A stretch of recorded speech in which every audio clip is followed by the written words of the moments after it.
Tuesday. Ladies and gentlemen, this is the main event of the evening for the Worldwide Wrestling Federation Heavyweight Championship. Wrestling. Ladies and gentlemen, our first event of the evening is a one-fall match with a 15-minute time limit. There ain't nobody in wrestling who can make me quit. And that's the bottom line, cause Stone Cold said so. Tuesday. We are what wrestling's all about. New York City here, Chicago here, Jamie on my left, Linda on my right. But I'm not telling any of the girls who I'm going to give it to in Chicago until that night. Woo! Tuesday, Wrestling. Tuesday returns to Under the Hood with Jonathan Hood on ESPN 1000 and the ESPN app. Glad that you're with me here for Tuesday Wrestling Tuesday. Jonathan Hood with you right here on the Under the Hood podcast and, of course, ESPN 1000 in Chicago. Well, we had a terrific event this past weekend.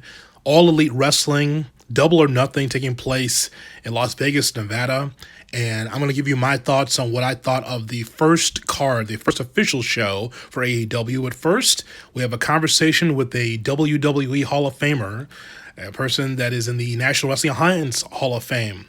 Also, someone that is now the new voice of All Elite Wrestling, good old JR Jim Ross, joins us on Tuesday Wrestling Tuesday. Let's go to that conversation. I'll give you my thoughts on the other side, but here's good old JR Jim Ross right here on Tuesday Wrestling Tuesday. Jim, as always, I appreciate your time. I want to get your thoughts on the preparation for you mentally to get ready for Saturday's big broadcast for All Elite Wrestling, because we as broadcasters, it's one thing to be at the event, but you got a whole preparation and mental thing you got to go through. So what was your thoughts coming into the card? Well, there are a lot of talents on the card that I was not overly familiar with. And so between Alex Marvez and Excalibur, they really helped bring me up to speed, especially Alex. Alex put his newsman, reporter hat on and got some great data, and we compromised on the show sheets I'm used to getting and with notes. Now, it used to be me just writing them out, but I figured if Alex did it, he would check it off, and everybody could use the same documents in that regard, and plus what they brought with them. So Alex is a big help, and Excalibur as well, because some of these talents that had not had mainstream exposure, and to be perfectly honest with you, my last year of working at WWE, I didn't have an overwhelming itch for the product from anybody. I wasn't working, so it was just a matter of getting through the year. Mm-hmm. But both those guys, I'm really blessed to have two smart partners. They like prep work. They're very articulate, educated guys, and they're going to help me get better, I think, in that respect. But they're younger, and I like to tap into their enthusiasm, and hopefully we can help each other. Absolutely. You mentioned in the broadcast some nerves in the back from some of the wrestlers before the show, the whole staff. Well, could you take us back behind the scenes and how people were before the show? Well, I think the easiest way to put it is everybody seemed to be very caffeinated. Yeah. They seemed to be, or energy drinked or whatever it may be. It was just one of those days where you could feel the anticipation in the air. You could feel that everybody had, in their own mind, had validated themselves being there. There's, I'm sure, some self-doubt in getting booked on this card for some of them because they just haven't had that level of experience. But everybody seemed to be eagerly anticipating the opportunity, and I like that. It was refreshing. It's a different chemistry in that locker room than I've been in maybe ever, but certainly for years and years. So that was kind of fun. But I just think the overall anticipation, big stage deal, and so my big job before the show is I shot the breeze to everybody there, and I encouraged them to have fun and have a match that people are going to talk about for years to come, and it's up to them. So, and I thought they rose to the occasion pretty good. We didn't have any stinkers, I don't think. So no.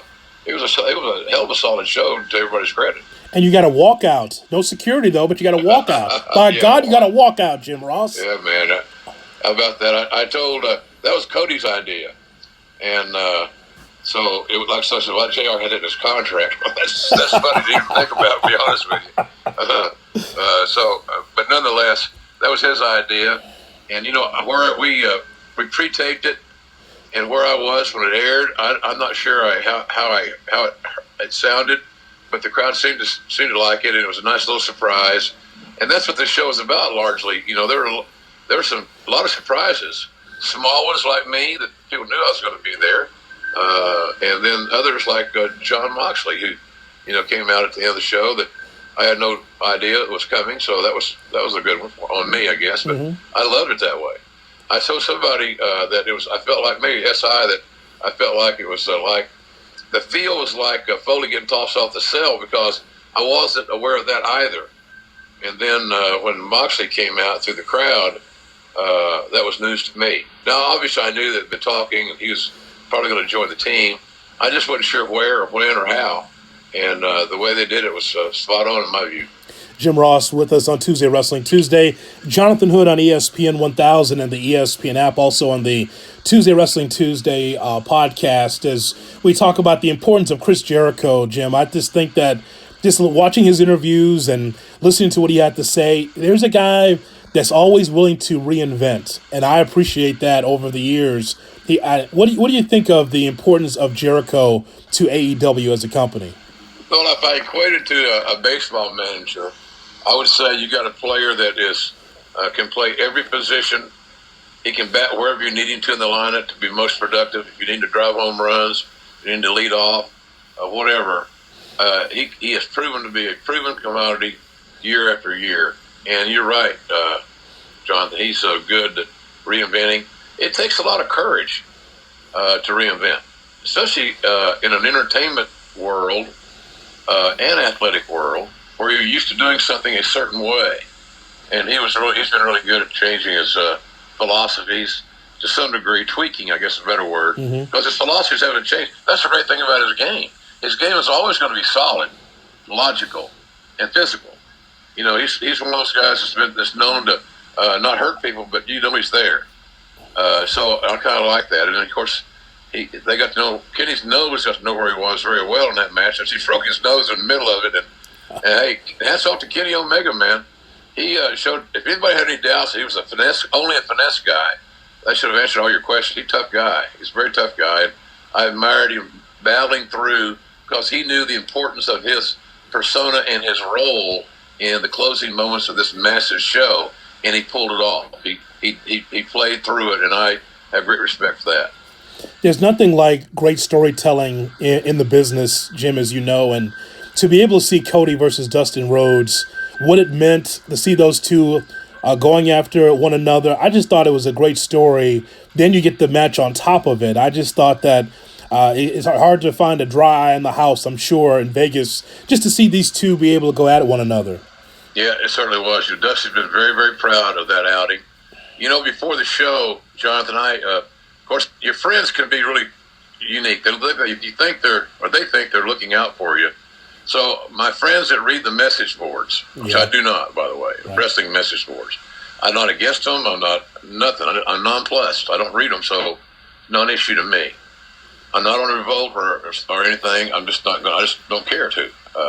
But nonetheless, apparently it was on the message boards that AEW made a mistake, hired JR for this big contract. Blah blah blah. He's too old, and so I battled with myself through that, getting ready for the show. That maybe some of these guys are right. Maybe I have lost it. I didn't work much last year. I'm 67 years old. I never tried to hide that. But one of the things that my age did strike a chord with me on was my memories of Dusty. He and I were friends for over 30 years, and we were good friends. And, we had a lot in common of being Oklahoma, Texas guys and football fans and all that good stuff, knowing so many of the same people. And so, Dusty came through, really learned a lot with Eddie Graham and then Bill Watts as the booker to make the American Dream, so he learned a lot there. So there was a lot of similarities on how we were both taught.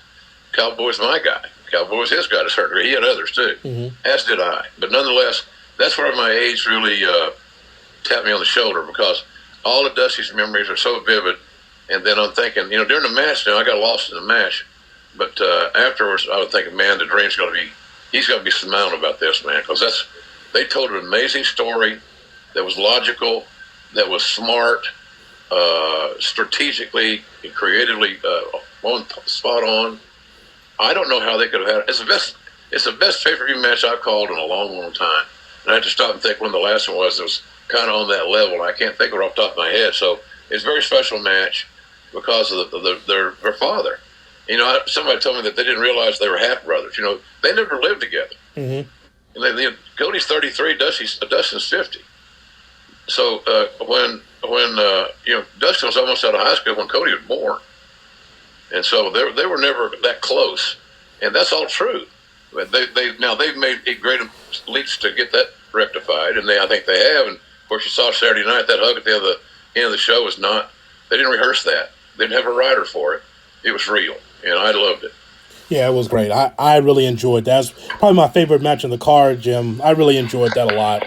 By the way, I've never seen a card with so many brothers on it, because we got the Young Bucks, we got the Lucha Brothers, we got the Rhodes Brothers. But, we talk about reinvention. I talked to you about this before.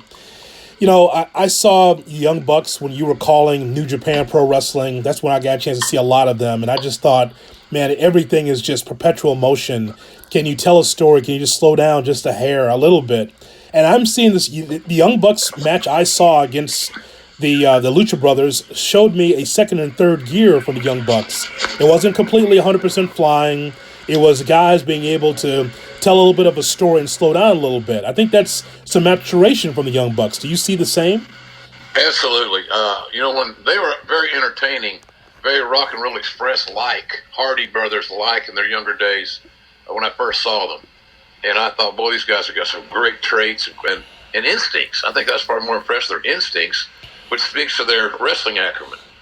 So, but I can tell you that through the 3 years or so that I did New Japan Wrestling on Access TV, that I could see them get better and better every time they come around. They started, they were doing great. I think when Matt, for a long time, had this selling his back injury thing, and that helped to tell so many great stories. When I saw them in I think it was the Cow Palace, I think it was. Mm-hmm. And we were chatting, and I said, man, you said you guys will slow down just a little bit. It allows the announcers to catch up with what you're doing and draw the audience in even farther, and embellishing, put the great lyric to your music, so to speak. And they appreciate the feedback. They knew I've been paying attention, but they can do. They had a great match with the Lucha Brothers on Saturday. I had never called a Lucha Brothers match. I'd watched some tape, but it was everything I thought it was going to be. It gave me hope, Jonathan, that tag team wrestling can really be good again. That there's plenty of great tag team wrestlers or potential tag teams, and we know that there are a fan base that enjoys tag team wrestling. They just haven't seen an overabundance of it on the top level of major cards in a long, long time. So maybe the Bucks leading the way, because look, as they get better, you got one is 33 and one is 29. I think that's about right. Mm-hmm. It's inevitable. They're going to continue to get better, because what they get better at is the psychological part of their work. Because if you just get better with experience until you stop wanting to learn, and they don't strike me as two guys who want to stop wanting to learn. They seemingly always are looking to get better. And before it's all said and done, at the end of the day, they'll be spoken of with the greatest tag teams in the history of the business. I really believe that. They just got to stay healthy. And but boy, they're really special. I'm telling you, they're really special. I haven't seen teams with that much chemistry. Like I said, since the Midnight Express and Rock and Roll Express type thing, Tully and Arn. There's a few teams that had that natural chemistry, and them being real brothers, not wrestling brothers, they got natural chemistry. Jim, Jon Moxley coming out toward the end of the show was just tremendous. I think that one of the things that resonated with me watching the broadcast is even before he came to the scene in Vegas, that he had a video out on his Twitter, and I think that videos traditionally, at its core, and wrestling are synonymous. To have videos or video packages to try to explain what the character is. Jon, it seems like he really is reborn. He seems like a completely different guy, and I just think that him being out there, you can just tell that he's into it. He's looking forward to being in New Japan and being AEW. You can see the fans are just rooting for him because he feels free. Jon Moxley is celebrating his new lease on his professional life with all the information and skills that he's developed over his career as an indie wrestler, going through the Performance Center. I remember Dusty Rhodes and I, ironically, calling a match, I guess it was probably at the old facility, I'm sure it was, there on Dale Mabry in Tampa, where it was a Florida Championship Wrestling show before they changed it. And we both were, I think, as a matter of fact, I remember it now, it's very vivid. He worked with William Regal. Right. And they had a hell of a match. Send back, go find it, look at it. It's a really cool match to watch. But it shows you how much potential he has because he was in there with one of the greats, in my view. I love Regal's work and his in and out of the ring. He's a big gift to WWE. I'm sure they realize that. Because a lot of those talents in the Performance Center are there because of Regal and his sharp eye of scouting. But Dusty and I called that match, and we said, man, this kid's got something special. And both of us are thinking the same damn thing. It's ironic. He reminded both of us, for whatever reason, of Terry Funk. And anytime you can naturally be compared to Terry Funk, not you're playing the Terry Funk character, or you're doing a Terry Funk impersonation like I do on my podcast from time to time. I'm talking about being in the ring. He's natural. He was loose. When he got serious, he was really serious. He had great facials, great body English, and he seemed to be fearless. So there's a little, to me, I told somebody the other day, I said, he reminds me a little bit of Brian Pillman. He reminds me a little bit of Terry. And there was somebody else I was thinking of, but just at various times. So everybody that he's reminding me of, through his own natural actions, are stars. So I believe he's going to be a huge star. That's a great gift for AEW. And now you look at how that nucleus is starting to come together. I've always preached about the nucleus of your locker room. And you build your core. And we built a great core in an Attitude Era that has still serving the WWE to this very day. And now the chances for the AEW to build the same type of core, young, talented, athletic, and they damn sure want to be good. Not just good, they want to be great. So I'm in a good spot, Jonathan. I'm the oldest guy on the team, I guess, at 67, which doesn't bother me a bit. I don't need a fundraiser. I'm good. Right, exactly. And I'm fine. I really am. Yeah. And I know that I'm not. People say, well, he's not the same as he was. Well, I don't know who is at this. Your life changes. But I can tell you this: I only focus about being the very best I can every time out, to the very best of my ability on that day. And so I'm loving what I'm doing. So I'm very blessed that Tony Khan hired me and brought me in, and I can't wait till we go to work again. That's the thing about this is a little different schedule. We didn't do Raw the next night. Right. Or to travel anywhere the next night. And as it goes on, wrestlers and other companies are going to realize we can make a lot of money there, and we can see our family a lot more. And there's things that they're going to do administratively that are going to be better for communication. I think they're younger. The decision makers are young cats, man. Tony Khan's a young kid, in my eyes. Hell, I got ties older than all the VPs. Right.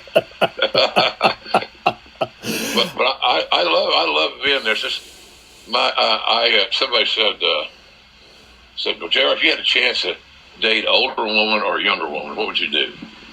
I said, that's pretty simple. I'd date the younger woman because I can feed off her energy.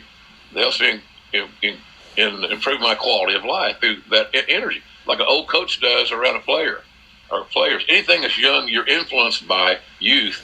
It's not a bad thing in my view. And that's what's so great about working with these guys. Tony's a young lion. He's brilliant. Cody and the Bucks, Kenny Omega, the top of their game, mentally and physically.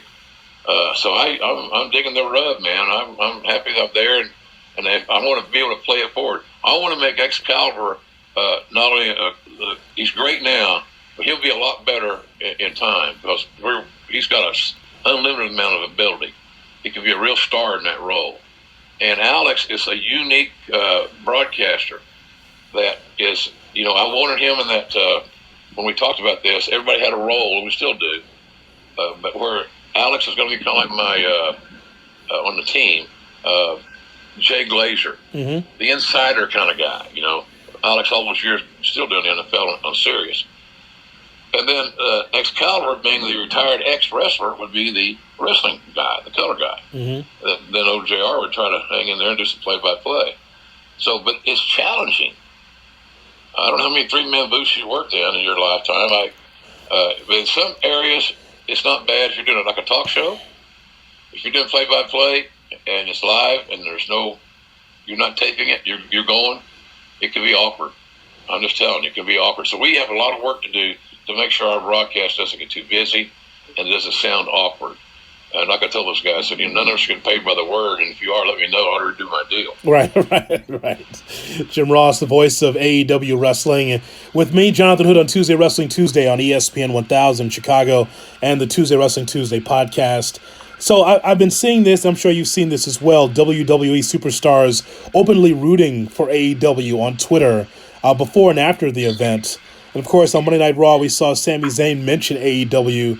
How does that go over with the chairman and Triple H when that happens? Well, you know, my guess is, Jonathan, not well. I got a feeling Sami Zayn went into business for himself. And as a result, it wasn't valuable content because they edited it out of the YouTube show. So I'm thinking it was not looked upon with fond eyes. I don't plan on ever mentioning WWE on our show. Right. I got no axe to bear. I'm not mad at anybody there. I had 26 great years there. Vince McMahon made me very financially stable. And I owe him for that. I always will. So I'm not planning on going to. I don't know why I would waste my time talking about their product when I have talents of our own to help get over. And I'm going to waste that time on something else other than our guys. This doesn't make any common sense. And I'm not there for that. So he said, now what Alex and Excalibur do, I ain't got no clue. I'm not their producer. But I'm not going there. Just to seem like it's good for us. But I know, look, a lot of talents. It's a small world that these wrestlers live in. It's a small community. And a lot of them even live near each other, to be literal about community. And so just because all their wrestling fans, wrestling friends, are not all in WWE with them.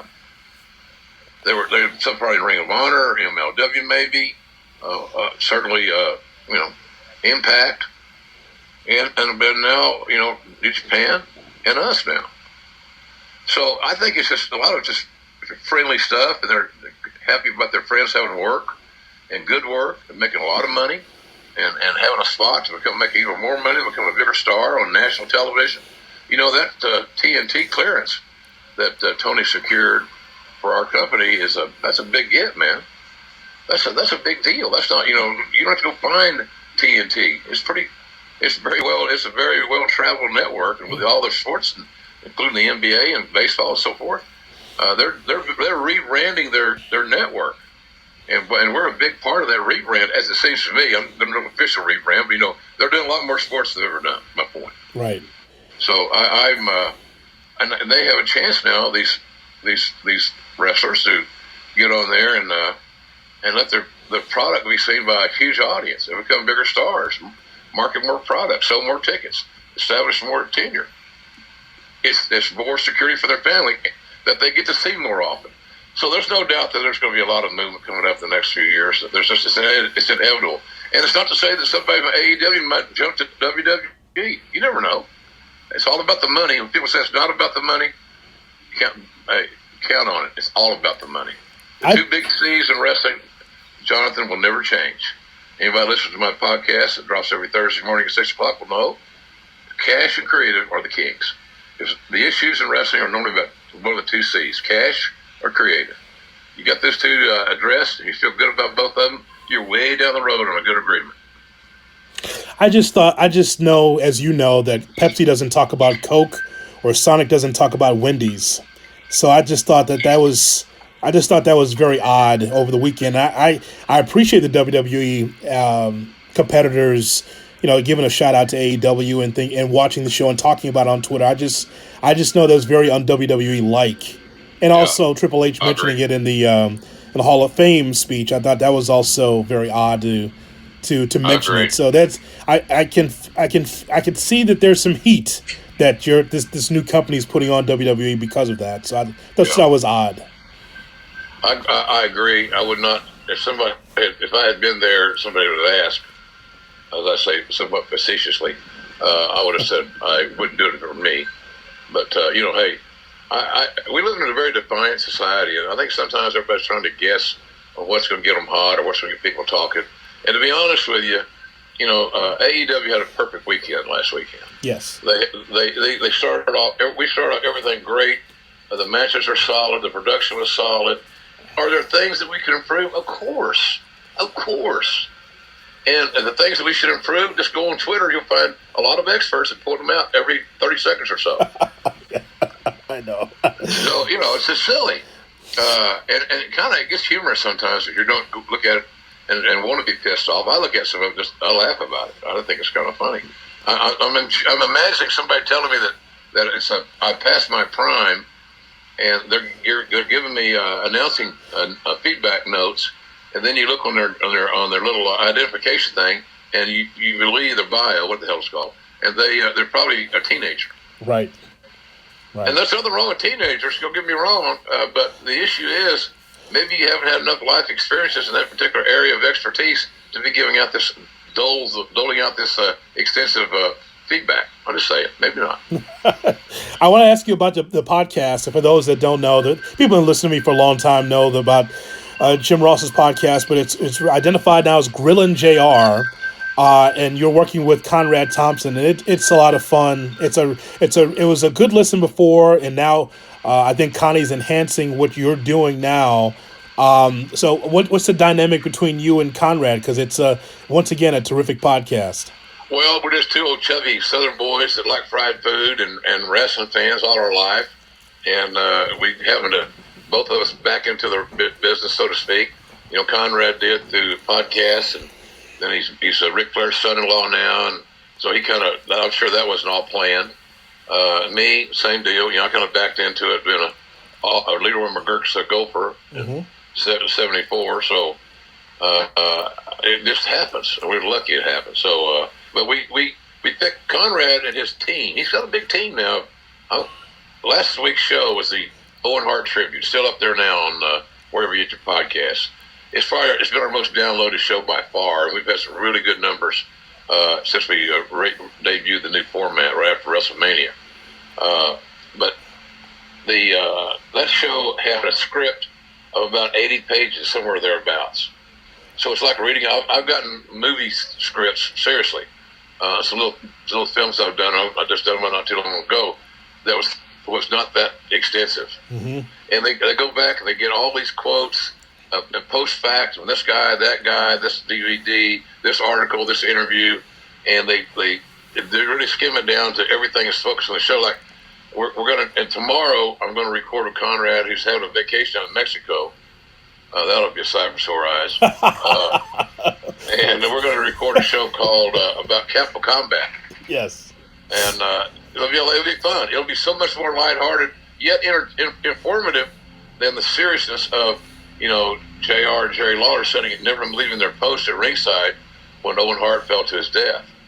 And it was a tough, where everybody was in the back doing their grieving and crying and some bellowing and having to sit down and having to go get sick and all this other stuff. It was horrible back there. Shock from a disaster would have been something I would compare it to.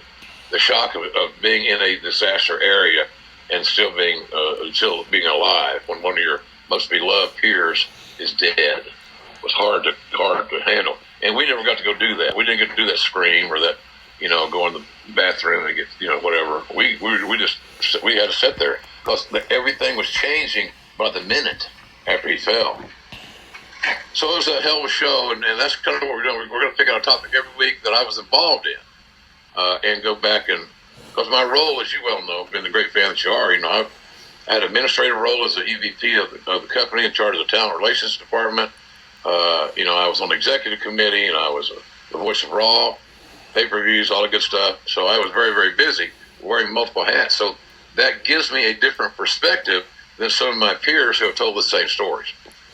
Yeah, I as you well know, Jim, for our conversations over the years, I never look at you as a wrestling guy. I always consider you a broadcasting colleague. And when wrestling fans talk about the Hell in the Cell and Mick Foley and some of your great calls, actually, and I'm not asking you to relitigate it because I heard the podcast. I know it's tough, but you being able to talk through that and to be able to, again, ad-lib a very difficult situation. Hell, that's tougher than Al Michaels with the earthquake at the World Series.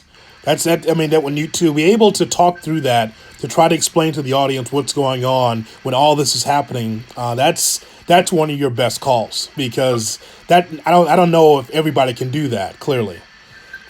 Well, it's a blessing. I had a little divine intervention, I'm sure, on that night to figure out something to say, because when I announced that Owen had died to the world on that show, little one camera, two shot, King I sat at the table. I had about 10 seconds to compose myself, process that information, and determine what to say in this, what will be a crucial time that will live forever. And so I didn't think of that studiously as I just recited to you. Right. But that's kind of what it was. I had 10 seconds. And so, the great thing about that is I figured that my natural instincts and the blessings I got from the good Lord will get me through this thing, because it didn't have to be long. I didn't have a lot of information other than the worst news of all. But I also knew, equally as important, that when it came to get the ball to Jerry, the tag, that he'd have something. He always did have something. And he did here too. It was just one of those sad deals. It was a hard story to tell. When I wrote my book, Slobberknocker, My Life in Wrestling, Jonathan, I went back for the very first time and looked at any of that footage from that night, because I had never watched that show before. Yeah. Then, when Conrad sprung this on me that we're going to do the show, which I deeply dreaded, and almost tried to talk him out of it, but I felt like it was a story that my version would be a good listen for a real fan that wants to know how things went and how it affected all the talents through my eyes, how it affected me. So, I was really lucky that night to be able to come up with something. But I was not excited about watching the show again, and I'll never watch it again. I'm done with it. I'm done. Yeah. I'm done with it. I understand. Are those AEW jackets on sale now? Can we get those? I want to wear one of those. I think they're right there in your town. Oh, Pro Wrestling Tees, I think. I want one of those blazers. That damn thing looks official, JR. I want one of those. Oh, I don't know if they have those or not, but they probably have. They may have access to the crest. That was a funny story. They couldn't decide what we're going to do in the jackets, so Cody finally intervened and said, "Okay, JR, you know what you're going to get." I said, "Yeah, I'm getting a two-button black blazer." I went to Dillard's. I got a Hart Schaffner Marks blazer. Took it to Vegas. They sewed the crest on, and there we go. So that's our official attire for most of our shows. I don't know if it'll be for the smaller shows, but certainly for the major ones, that's going to be the look, I think. I love that. That's official. That's a CBS type feel right there with that thing. I enjoyed that. I thought so, yeah. I feel like Jim Nance smoking a joint at Amen Corner. Oh, man. Hello, friends. Yeah. Well, what's next on the docket, JR? Where are you going to go next? Well, I am awaiting assignment, as they say in the news world. Meaning that I'm not sure what we're going to do presentation-wise in Daytona or Jacksonville. Those two shows that are coming up. And I'm hopefully that I'll be there. I'd like for our whole team to be there, because I can't believe they wouldn't carry that on a streaming service of some sort. They got seeming a lot of those options. So I'm hoping that we do streaming shows of that. So I'm going to keep my fingers crossed. I'm going there. I'm going to be. I got an interesting little thing. These are fun deals for me to do. I'm going on next Thursday. I'm going to go to do a little appearance right outside of Cincinnati in Kentucky for a minor league baseball team. And I'm sitting here outside cooking my wings, as I told you about. Mm-hmm. I don't have my own information here, but I'll tweet it out later today at JRSBBQ. But I'm going to do a little baseball thing. Jim Cornette, Billy Gunn, I think Marty Jannetty, myself, and at this event. So, and it's going. And I apologize. It's like, I told you he was old. I told you he lost it. Hey, I'm out here without a shirt on, which is a sight for sore eyes as well, and my OU gym shorts, trying to make sure my wings don't burn. So I'm good. I'm good though. Okay. I don't have my notebook in front of me. I understand. Well, what did Arn Anderson tell you about your fat? It's better brown, right? Oh hell yeah! You know that's all us fat Caucasian guys can tell you that, man. Okay. You know, he said that my fat looks better brown than white. Right. Exactly. So it's and I kind of espouse to that, agree to that principle. Now, so how's your shows are still doing great? I understand. Absolutely. You're hotter than a firecracker there in Chicago. Absolutely, having fun doing this, and because of AEW, we're doing a lot more with Tuesday Wrestling Tuesday. So we're going to make sure that we're ready to go when AEW's ready to go in the fall. So we're definitely doing full steam ahead on Tuesday Wrestling Tuesday. Well, you got that big show coming back on August 31st, which is a blessing. How things worked out there, man. You talk about a lucky deal. They said, well, JR, the next big show is going to be in Chicago on Saturday, August 31st. And I'm thinking, oh, God, that's the opening day of football season. Yeah. And I got a suite at the stadium, and I'm going to watch OU play, but I guess I'm going to miss the home opener for the first time in forever. And then, lo and behold, ABC, I think it is, selected the OU game with Houston and moved it to Sunday. So they're going to play Sunday night in prime time on network TV. Mm-hmm. And I'll be able to get back from Chicago on that nice little Sunday morning flight and enjoy the festivities. Oh, perfect. Sounds perfect. Yeah, life is good, man. Life is very good. Well, I appreciate you as always to come on, Jim, and looking forward to seeing more for AEW moving forward. Me too, Jonathan. Anything I can do for you, I appreciate you. You're sure one of the best I talk to. Thank you. Thank you so much. You bet, buddy. Great to talk to good old JR Jim Ross, the voice of AEW Wrestling right here on Tuesday Wrestling Tuesday. Hey, I want to let you guys know before I start going into this card that you can follow Tuesday Wrestling Tuesday on Twitter at WrestlingTWT.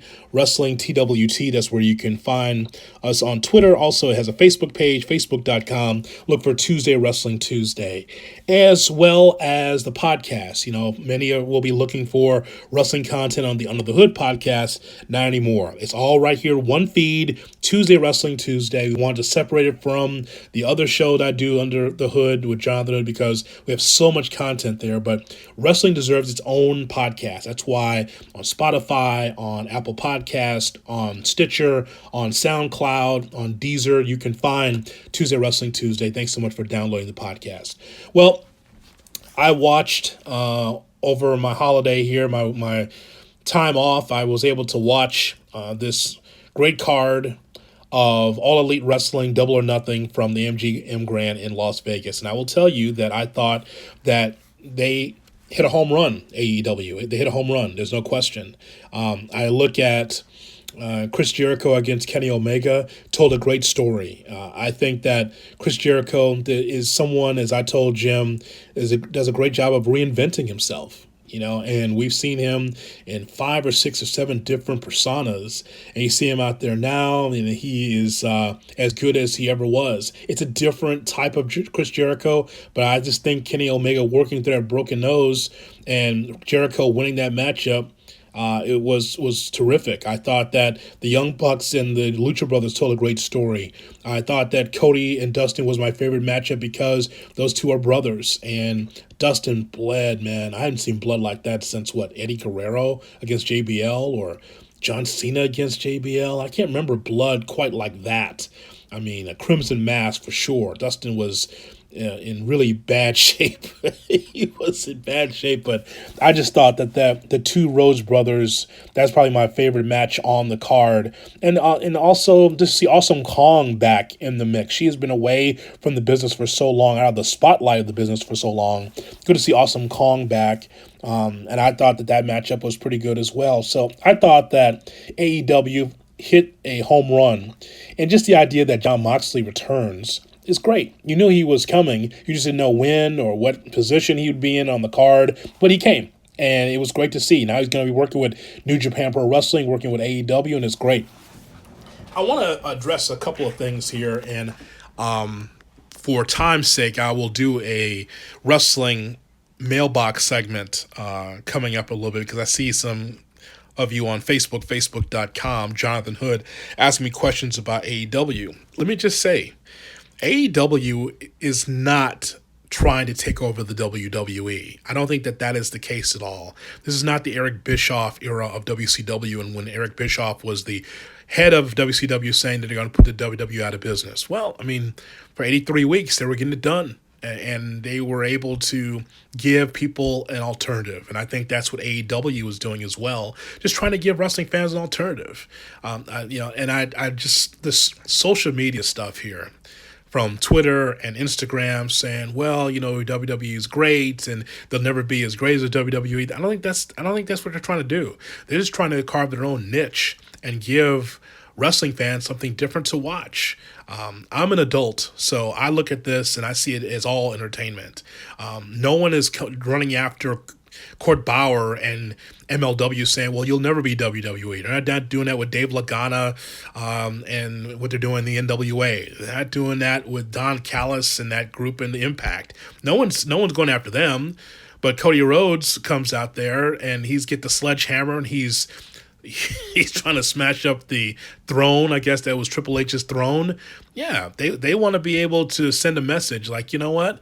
You're just not going to just talk about us and call us a pissant corporation or a pissant promotion, as he said at the Hall of Fame speech. I mean, the WWE should never feel threatened. They should never feel threatened because they are the tops. They are a fourth generation company. So whatever they do, for the most part, the majority of the wrestling fans are going to be watching that product. But there's nothing wrong with AEW or someone else trying to be able to carve their own niche in the genre to show something different. The WWE, for the most part, it has become watered down. It has become formulaic. You see very, very rarely see something different or new from that company. And so when you do get it, you get it toward WrestleMania, you get it toward some of the big cards. And it's not the wrestler's fault. It's just the lack of imagination and the lack of the willingness to change. You're doing the same thing over and over again, and so it doesn't mean that the WWE is bad, but they got some fine tuning to do, just like all wrestling has some fine tuning to do. So I just find this fascinating. People trying to say, well, you either on the AEW side or the WWE side or the side of New Japan. It's all wrestling. It's all the same. But some do it better than others. And the AEW is trying to do it completely different than the way the WWE does it. And also, by the way, I do not buy into the Vince Russo type of thought process that this is all a work, that AEW is part of the WWE. If it is, I'll eat my hat. But I don't think that is the case at this point in time in May of 2019. All right, I will have a mailbox segment and answer some of your questions. You can tweet me, by the way, at WrestlingTWT. Jim Ross is a big fan of Wrestling TWT, and we are going to come back on the air on June 2nd. I'll come back from my vacation as I will make that journey from here in Albuquerque all the way back to Chicago. June 2nd, I will be on the air with Jeff Dickerson doing Dickerson Hood, and then we'll be rocking and rolling, man. We got a lot to talk about on my Under the Hood podcast and my radio show on ESPN 1000 Chicago. For those of you that don't know, yes, I'm on ESPN 1000 Chicago weeknights from 7 to 10 Central Time. If you never catch a show live, check out the podcast, Under the Hood Podcast. Download it, subscribe to it. That way you never miss our content that we have on our radio show. All right? So It's good to hear from Jim Ross. It's good to be able to talk wrestling and talk to him about it. And we'll have more episodes of Tuesday Wrestling Tuesday moving forward. Stay by your listening device. Subscribe to the podcast. Apple Podcasts, Stitcher, Spotify, SoundCloud, wherever you download your podcasts, that's where you can find Under the Hood with Jonathan Hood. And, of course, Tuesday Wrestling Tuesday. All right, I'm Jonathan Hood. Thanks so much for listening. I will talk to you soon. Spread the word. We got a wrestling podcast that's been going on for a while. We've got Twitter, we've got Facebook, we got fun. Thanks for listening to Tuesday Wrestling Tuesday right here with me, Jonathan Hood.